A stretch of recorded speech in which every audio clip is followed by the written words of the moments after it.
Ok, ahí estamos. Recording. Bueno, arrancamos entonces. Vamos a empezar, hoy tenemos varias clases de reproducción de yegua y vamos a empezar un recordatorio de cómo es la fisiología reproductiva de esta especie, en la hembra. ¿No? Este es el plan de la clase, queda para después si quieren repasar el video. Vamos a arrancar por la pubertad. Como ustedes saben, la pubertad es el momento en el que ocurre el primer estro, ovulación de la vida. En promedio, en las yeguas ocurre en 15 meses, pero es bastante variable. Y en general, como no es como en los bovinos, en que uno está siempre, por ejemplo, en los bovinos, siempre corriendo ahí a la pubertad, tratando de que sea lo más temprano posible, los equinos no están así. Entonces, no es un fenómeno que esté tan estudiado, pero hay que tener en cuenta, sobre todo, si tenemos, por ejemplo, los potrillos en lotes a campo, de que a esa edad más o menos las potrancas van a empezar a tener sus primeros celos y a esa edad sin duda los potrillos pueden llegar a preñar. Así que podemos llegar a tener una preñez no deseada si tenemos todos los animales juntos. Recuerden que la yegua es una hembra poliéstrica estacional de día largo. La estación reproductiva es variable y varía bastante según la latitud. Cerca del Ecuador podemos tener yeguas que ciclen todo el año, pero a medida que nos alejamos del Ecuador vamos a tener estaciones marcadas, generalmente abarcando la primavera, el verano hasta el comienzo del otoño. Recuerden también, una cosa bastante importante, que es lo que se ve al final, de que tenemos estaciones, entre comillas, artificiales, que están impuestas por las sociedades de creadores. Por ejemplo, el pura sangre se considera administrativamente, obviamente que no ocurre en la realidad, que todos los caballos cumplen años el 1 de julio. Eso tiene consecuencias prácticas bastante importantes después en la práctica de la actividad reproductiva. Este es un esquema para que recuerden cómo funciona el mecanismo fisiológico del fotoperíodo. En el caso de los equinos, como dijimos que era de día largo, a medida que los días se alargan, o sea, las noches se acortan, vamos a tener menos melatonina, y eso es lo que va a hacer que el hipotálamo empiece a secretar más GnRH. Esto ya lo saben, así que es un corto recordatorio. Si nosotros queremos considerar cómo es el ciclo reproductivo anual en una yegua vacía, entre comillas, entre paréntesis porque es distinto de una yegua preñada, durante el invierno vamos a tener una etapa de anestro, como ven en la pantalla. Luego esa primera T que ven, es lo que se llama el periodo de transición desde el anestro hacia la estación reproductiva.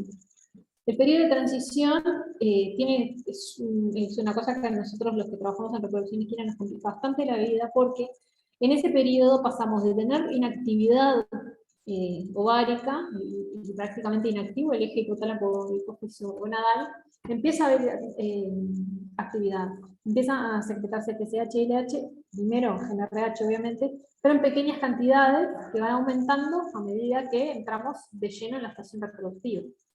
¿Qué pasa? Nosotros vamos a tener ciclos que son irregulares, a veces tenemos yeguas en celo muchísimos días, pero no llegan a ovular.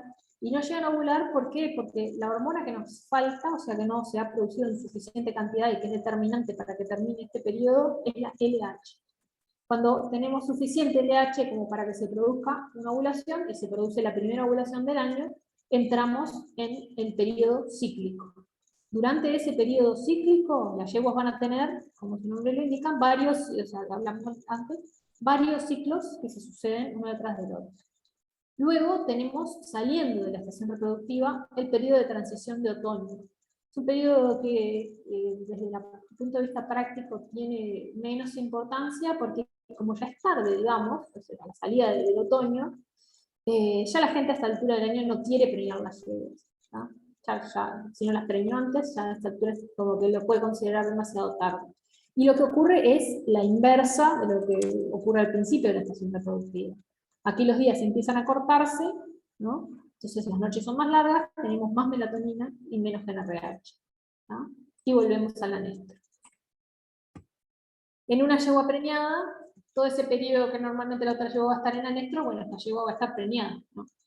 Porque vamos a ver más adelante que la gestación de la yegua dura 11 meses aproximadamente. Entonces, nosotros vamos a tener una yegua preñada que va a parir en general, coincidiendo con el periodo cíclico, a veces puede ser un poco antes, como por lo que les decía, esas yeguas que están con periodos artificiales. Y una particularidad de la yegua es que a los pocos días de la gestación ya tenemos un primer celo, alrededor de una semana, 10 días, pueden ser algunos más, que se llama el celo del potro, que es lo que ven ahí en rojo, se llama así porque obviamente la yegua, si todo salió bien, tiene un potro al pie. Y en general, las yeguas reenganchan la ciclicidad y entran en el periodo cíclico directamente. En esta especie no tenemos un anestro posparto como podemos tener en otras especies, salvo que ocurra de forma patológica. ¿Tá? Lo que les decía de las estaciones que están impuestas por el hombre, bueno, nosotros queremos, por ejemplo, en los caballos de carrera, como las carreras se organizan, digamos, por años, y compiten, digamos, potrillos de 2 años, la realidad es que todos van a tener aproximadamente 2 años. Y en esa edad, unos meses más son una ventaja, unos meses más de vida, un potrillo unos meses mayor. Entonces, intentamos que los potrillos nazcan lo antes posible. Les puse esa foto de arriba a la derecha, porque eso en la naturaleza es algo que no ocurriría nunca. O sea, ningún animal en su sano juicio se le ocurre parir cuando no hay pasto y hace muchísimo frío. Pero bueno, gracias a la manipulación del ciclo de la yegua, que vamos a ver en la próxima clase, eso se puede dar. Foto abajo para ilustrarles que también puede pasar en las categorías de las exposiciones, por ejemplo, que a veces, sobre todo en las categorías menores, unos meses impresionan, cuentan. Y es por eso que la gente quiere premiar los animales lo antes posible, entre otras cosas. Bueno, simplemente, este es un recordatorio muy cortito, ustedes ya saben bien cómo funciona el eje hipotálamo hipófiso gonadal. En la yegua es exactamente igual que en las otras especies.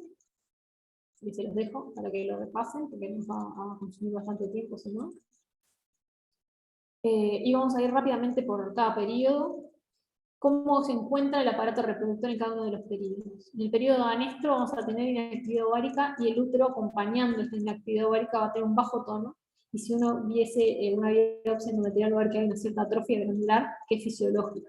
Si nosotros encontramos esa atrofia glandular fuera del anestro, tenemos que pensar que a la yegua le puede pasar algo. Y el cervix en general está blando. Como les decía, los pulsos en RH en este periodo son muy bajos, por lo tanto LH y FSH son también prácticamente nulos. Acá les muestro la transición de invierno, y básicamente ya les hablé de esto, y lo que me interesa es que miren esas imágenes que ven abajo, que son los típicos ovarios de una yegua en transición.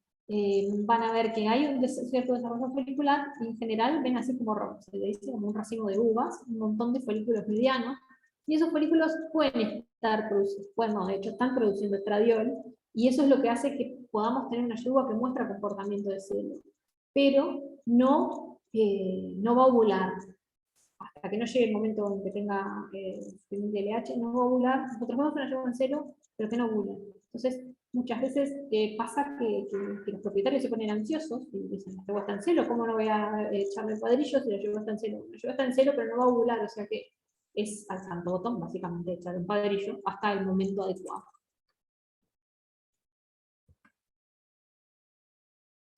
Bueno, les puse esta frase que me dice, en esta fase del ritmo reproductivo anual, más que ninguna otra, es una fuente de ineficiencia reproductiva que lleva a ansiedad comercial. ¿tá? Es para que vean de que realmente uno, si trabaja en esto, tiene que dejarle claro a los clientes de que la yegua puede estar en celo muchísimo tiempo y no va a ovular. O sea que no tiene sentido estarla sirviendo sin saber que realmente el momento sea el adecuado.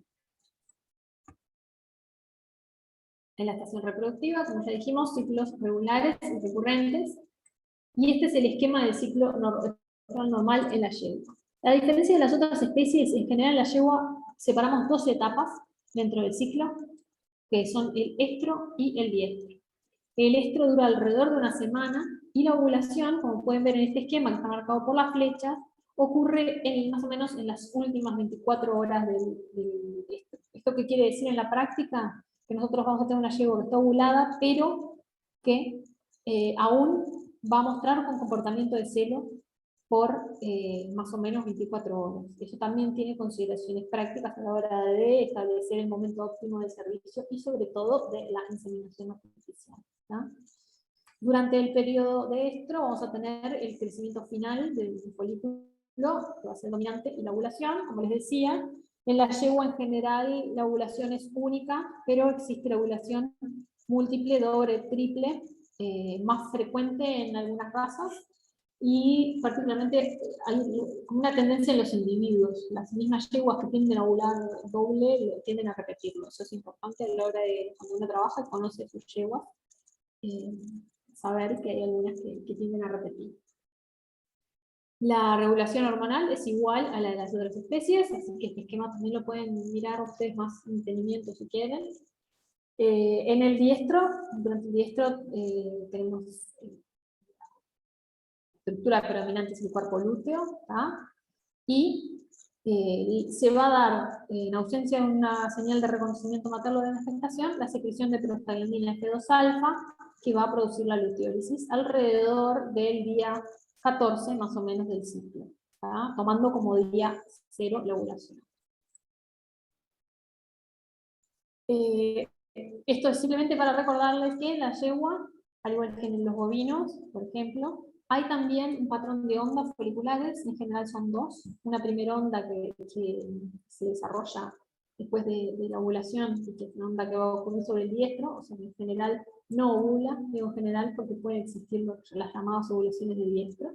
Y luego la segunda onda, que va a ser en general la que da origen al folículo dominante que va a ovular en el diestro. Si quieren profundizar, hay un montón, se sabe un montón sobre cómo se da la deviación, etcétera, etcétera, en la yegua, pero por ahora no es necesario.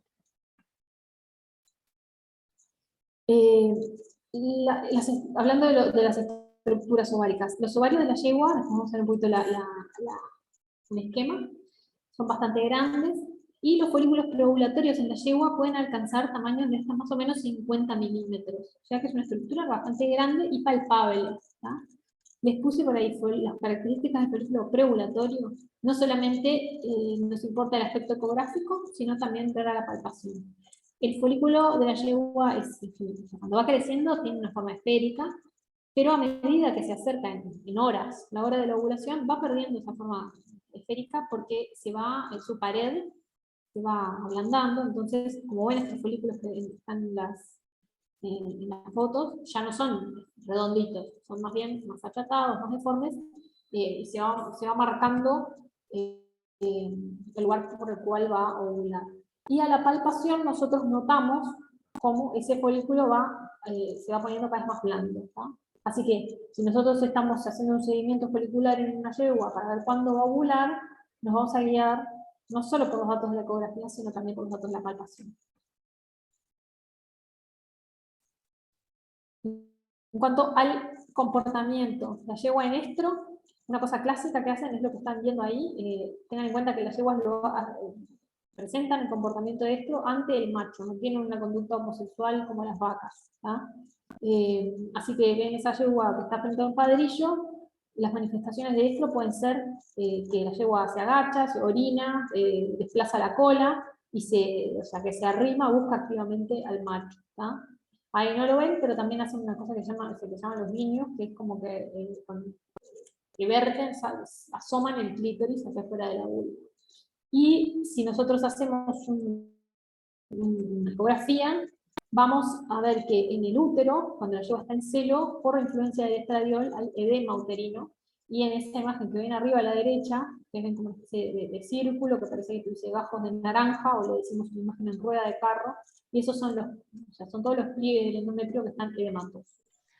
Fe, ¿Sí?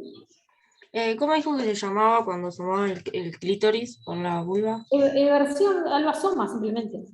Evertir, eversión. Sí. Yo una vez había visto en un video, lo vi en realidad, que como que lo asomaba Exacto. eh, Por no eso se sé, dice era como que hacía como un movimiento, no sé. claro, por eso se dicen que hace guiños, porque como que lo asoma y lo retrae. Ahí va, eso. Muy bien. Acá les puse ejemplos de cómo vamos a encontrar al examen ginecológico de una yegua en celo. Lo que ven a la izquierda es una endoscopía, ¿no? Nosotros podemos hacerlo con un vaginoscopio y mirar hacia adentro, con una linterna. Eso es el cuello del útero de la yegua, el cervix, es el orificio externo del cervix, o sea, es el fondo de la vagina, y si ustedes prestan atención, ese cervix está bastante relajado, o sea, blandito, como caído, ¿tá? ¿Por qué? Porque va a estar abierto, preparándose para la cópula, ¿no? Porque tengan en cuenta que en el equino, el padrillo deposita el semen en el útero, dentro del útero de la yegua, o sea que el cervix se abre completamente y el pene del padrillo entra, ¿tá? Es una estructura, a diferencia de los rumiantes, por ejemplo, es una estructura que se dilata bastante fácilmente, que tiene pliegues, pero que son longitudinales, no son transversales como los de la vaca o de la oveja. En la imagen de la derecha ven, o sea, una pieza post-mortem, obviamente, de que se está mostrando un ovario con un folículo. No sé si llegan a darse cuenta que eso redondito, que parece como turgente, que la mano lo estuviese apretando, es un folículo de gran tamaño. Si ustedes lo comparan con la mano, es probablemente medida unos 4 o 5 centímetros. Y abajo ven la ecografía de útero a la izquierda y los folículos preovulatorios a la derecha. Eso que ven arriba del folículo preovulatorio son folículos más chiquitos, ¿no? ¿Se entiende? Yo sé que estoy yendo un poco rápido, pero es como tenemos un montón de clases, quiero estas que son más sencillas pasarlas más rápido. Cualquier cosa me pueden preguntar. ¿Está?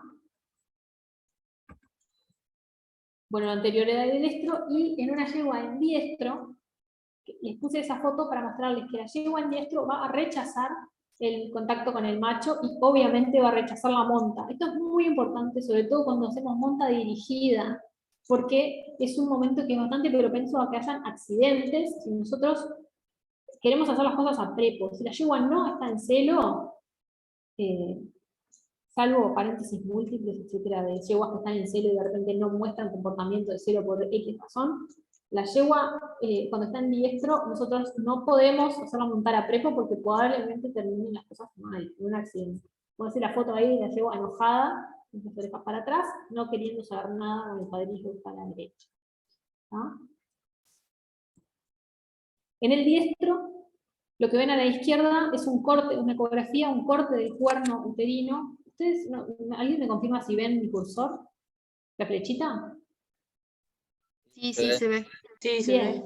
Esto es un corte transversal de uno de los cuernos del útero de la yegua, que no me da el tiempo para hacer un repaso anatómico, pero es muy sencillo, lo pueden hacer ustedes, como es el aparato reproductor de la yegua. Y ustedes ven que antes había una rueda de carro, bastante diferente.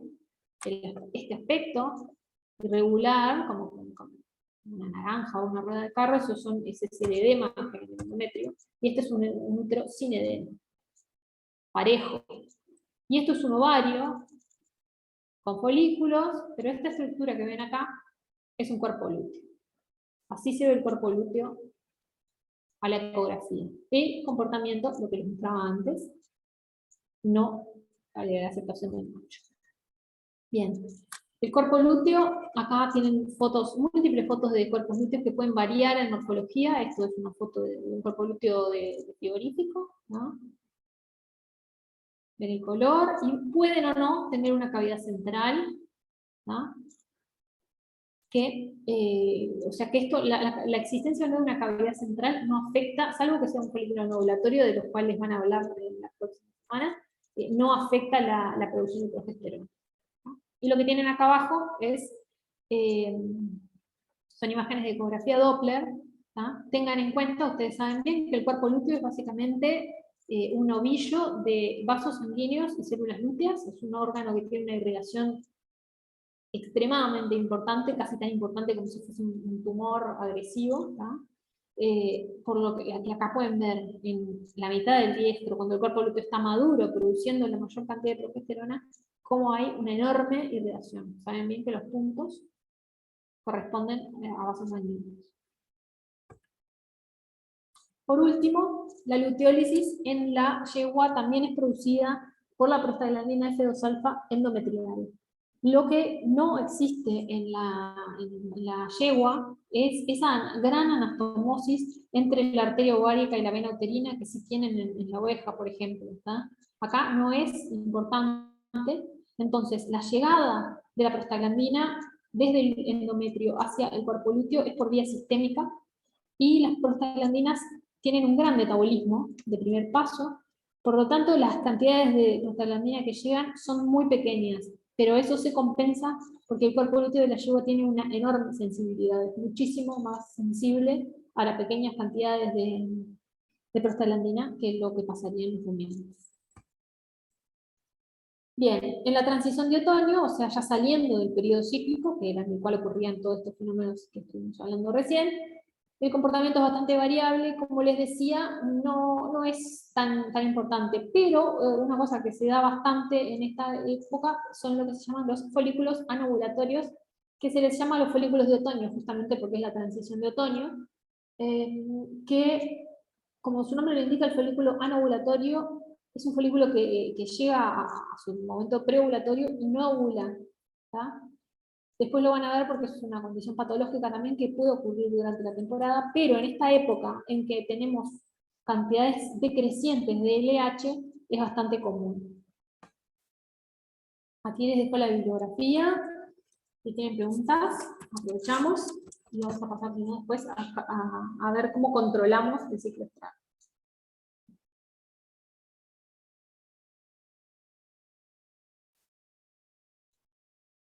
¿Alguien tiene alguna pregunta de esta parte? Aprovechen a preguntar porque esto básicamente va a ser la base para entender todo lo que viene.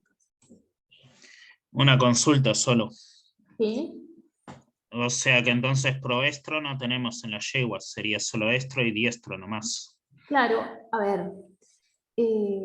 Como existir existen, porque los fenómenos básicamente son los mismos, solo que los efectos de la descripción del ciclo de la yegua se reconocen solamente esos dos periodos como importantes. ¿Ah? El estro y el diestro. Los podemos diferenciar por el comportamiento, básicamente. ¿No? Y bueno, las estructuras dominantes. Pero si quisiese hablar del metaestro, etcétera, etcétera, se podría, pero en la práctica realmente no lo utilizamos. Está bien. ¿Ah? Y O lo sea, otro queda claro sería... de que es un tipo, o sea, que son términos que uno usa para describir, y acá realmente no es importante. Ajá. Y lo otro que quería, que creo que eso, o sea, la cópula sería antes de la ovulación, ¿no? Porque ella ovula las últimas horas del estro sería, ¿no? Sí. Por lo que vi. Las últimas 24, general 24 horas antes del fin. O sea, ocurre la ovulación, pero como todavía circulan estrógenos, la yegua permanece con comportamiento de estro más o menos 24 horas más. ¿Tá? Para que la cópula sea, para que haya fertilización, el semen tiene que llegar al lugar de la fecundación en forma sincrónica con el ovocito. Y esto después cuando hablen de inseminación artificial lo van a ver mejor.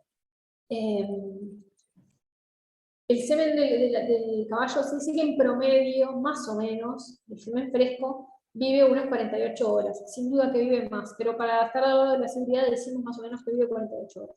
Entonces, ¿sería efectivo la monta? Más o menos 48, de 48 horas de la ovulación hasta la ovulación. Si bien el ovocito vive algunas horas más y de repente alguna yegua recién ovulada tenga chances de que ese ovocito sea fertilizado, el ovocito tiene una vida media de horas. Entonces, no es que por más que la yegua esté en celo, después de la ovulación realmente la eficiencia baja. ¿tá? La eficiencia, o sea, en cuanto a fertilidad. Y no tiene ningún sentido servir la yegua 5 días antes de la ovulación. Pues ya va a empezar a estar en celo probablemente, si dijimos que el celo dura más o menos 7 días. Pero probablemente el semen, los espermatozoides no lleguen vivos en el momento de la ovulación.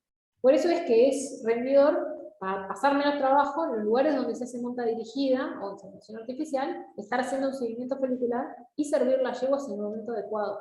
No, otras cosas que uno ve después en la práctica es que no adelanta, o sea, no cambia ni mejora, ni es un beneficio que uno va a hacer servir la yegua 50 veces. con que la sirva en el momento adecuado, con un padrillo que por supuesto sea fértil, ¿no? Es suficiente. ¿Se entendió? Bien, sí, gracias. De nada. Bueno, no sé si tienen más preguntas, si no pasamos al siguiente.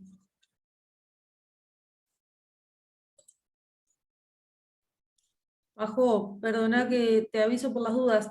¿Te animás a cortar cada grabación? Exacto, es lo que iba a Y hacer. va independiente, ahí va. Sí, si no, el que lo sube después se agarra la cabeza si va toda entera Sí, la son grabación. horas.